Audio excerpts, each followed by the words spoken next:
దయచేసి తీసి మీడియా మిత్రుల్ని పోలీసు అన్నలు రానివ్వట్లేదు కదా, సోషల్ మీడియాలో పెట్టండి. మాట్లాడి ఎవడు ఆపుతాడో చూస్తాను. తీసారా? నా పేరు మహాలక్ష్మి, సిహెచ్ మహాలక్ష్మి. సిహెచ్ అంటే చెన్నా మహాలక్ష్మి. నేను వైజాగ్ నుంచి వచ్చాను. నేను సైట్ ఇంజనీర్ని, డిప్లొమా చేశాను. 15 సంవత్సరాలు పూర్తి చేశాను. ఈ సమగ్ర శిక్షలో నేను పని చేసి 15 సంవత్సరాలు పూర్తి చేశాను. 100కు పైగా స్కూల్ పిల్లలు ఉండడానికి బిల్డింగ్లు కట్టాను. ఎన్నండి? 100కు పైగా భీమిలి మండలం, పద్మనాభ మండలం 100కు పైగా స్కూల్ పిల్లలు ఉండడానికి స్కూల్ బిల్డింగ్లు కట్టాను. వాళ్ళు బాత్రూములు వెళ్ళడానికి, వచ్చలేయడానికి బాత్రూములు కట్టాను. వాళ్ళు బయటకు వెళ్ళకుండా లోన్ ఆయి ఉండడానికి కాంపౌండ్ వాల్స్ కట్టాను. ఈ రోజు కేజీబీ పిల్లలు అనాథులు క్షేమంగా ఉండడానికి బిల్డింగ్లు కట్టాం. ఈ రోజు జగనన్న అమ్మఒడి అంటున్నారే, అది సిఆర్పీలు ఫోన్లో పెడతానే అది జరుగుతుంది. ఈ రోజు జగనన్న కిట్టు అంటున్నారే, ఆ కిట్ లో ఏంటో తెలుసా? పుస్తకాలు ఉంటాయి, నోట్ పుస్తకాలు ఉంటాయి, టెక్స్ట్ పుస్తకాలు ఉంటాయి, షూలు ఉంటాయి, సాక్స్లు ఉంటాయి, బెల్ట్లు ఉంటాయి, సాక్స్లు ఉంటాయి. ఉన్నానమ్మా, ప్రతి ఒక్క ఐటమ్ దేనికి విడివిడిగా పెట్టాలి. పుస్తకాలు ఇక్కడే పెట్టాలి, పెన్నులు ఇక్కడే పెట్టాలి, సాక్స్లు ఇక్కడే పెట్టాలి. అదే ఇది కలిపితే ఉద్యోగం తీసేస్తా, అది ఇక్కడ పెడితే ఉద్యోగం తీసేస్తా అన్న. నాకు అర్థం కావట్లేదు. నువ్వు నాకు ఎంత ఇస్తున్నావే జీతం? 1,00,000 ఇస్తున్నావా? 50,000 ఇస్తున్నావా? 40,000 ఇచ్చావా? 30,000 ఇచ్చావా? నువ్వు ఎంత ఇస్తున్నావు? నువ్వు ఎంత జీతం ఇస్తున్నావన్నా? నేను మాట్లాడిన నువ్వు మాట్లాడు. నీకు ఇష్టం మైకో కడుపు రగిలిపోతుంది, ఆకలి కేకలు వేస్తుంది. సమగ్ర శిక్షలోని ఒక సైట్ ఇంజనీర్ కాదు, ఒక సిఆర్పీ కాదు, ఒక ఎంఎస్ ఆఫీస్, ఎంఈ ఆఫీస్ లోని ఉన్న సిబ్బంది 9 విభాగాలు ఉన్నాయి. 25,000 కుటుంబాలు పని చేస్తున్నాయి. అన్నా, నువ్వు నాడు నేడు గొప్పగా చెప్పుకుంటున్నావు, అమ్మ ఒడిస్తున్నానని గొప్పగా చెప్పుకుంటున్నావు. జగనన్న గోరుముద్ద అంటున్నావు, చక్కీ అంటున్నావు, గుడ్డు అంటున్నావు, గాడిద గుడ్డు అన్నావు. ఇవన్నీ ఎవరు చేస్తున్నారు? నువ్వు లక్షల జీతాలు టీచర్లు చేస్తున్నారా? మేం చేస్తున్నావు, కాంట్రాక్ట్ ఎంప్లాయీలు చేస్తున్నావు. మా శ్రమను దోచుకుంటున్నావు. అన్నా, ఒక జలగైనా పడితే, ఒక జలగ పడితే ఉప్పు నీళ్ళేస్తే పోతుంది, కానీ నీకు ఏం చేస్తూ పోతావన్నా?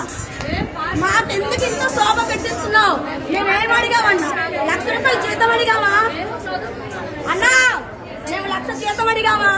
50,000 ఇస్తున్నావా? 40,000 ఇస్తున్నావా? లేక 30,000 ఇస్తున్నావన్నా? ఎంత ఇస్తున్నావన్నా? అన్నా, ఉదయం వెళ్ళిపోతే రాత్రికి వస్తామన్నా. ఉదయం వెళ్ళిపోతే రాత్రికి వస్తాం. డ్యూటీకి వెళ్ళాము అంటే అమ్మవే వాట్సాప్ లో ఎక్కడ ఉన్నావు అంటావు. పెట్రోల్కి డబ్బులు ఏమైనా ఇస్తున్నావన్నా? 2 మండలాలు తిరుగుతున్నావు, రోజు తిరుగుతాం. పెట్రోల్ డబ్బులు ఇస్తున్నావా? మా పిల్లల పోని జగనన్న అన్నావు, మా పిల్లలకి మేనమామ అన్నావు. నువ్వు అమ్మఒడి ఇచ్చావా? మాకు ఇల్లు ఇచ్చావా? రేషన్ కార్డు ఇచ్చావా? ఆరోగ్యశ్రీ ఇచ్చావా? ఏమి ఇచ్చావన్నా?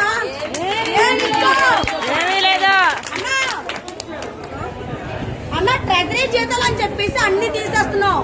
ట్రెజరీ జీతాలు ఎంతన్నా? 14,000 లేక 22,000. 22,000 జీతం ఇచ్చి మమ్మల్ని ఇలా రోడ్డు మీద నిల్చోబెడతావా అన్నా?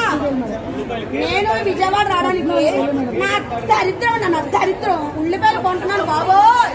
పోలీస్ అన్నా, పోలీస్ అక్క నన్ను వదలండి, ఉల్లిపాయలు కొనడానికి వచ్చాను బాబోయ్ రావాల్సి వచ్చిందన్నా. అన్నా, గాంధీజీ స్థాపించిన రాజ్యంలో ఉన్నామా? ఇందిరామ్మ ఉన్న రాజ్యంలో ఉన్నామా? ఏ రాజ్యంలో ఉన్నామన్నా? నాకు అర్థం కావట్లేదన్నా.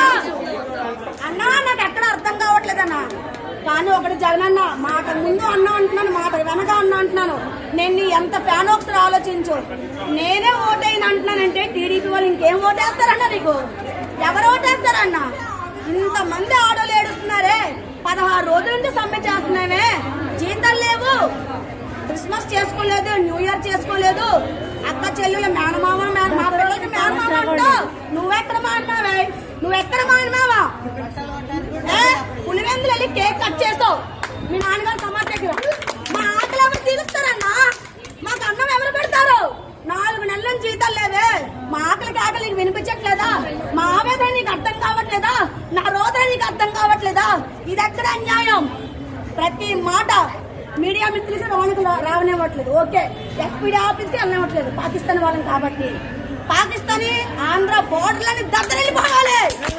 ప్రతి మాట పంపించండి, ప్రతి వాక్యం పంపించండి అన్న. బైబిల్లో ఒక మాట ఉంటదన్నా, కత్తి పట్టుకున్నవాడు కత్తితోనే, ఖడ్గం పట్టుకున్నవాడు ఖడ్గంతోనే పోతాడు.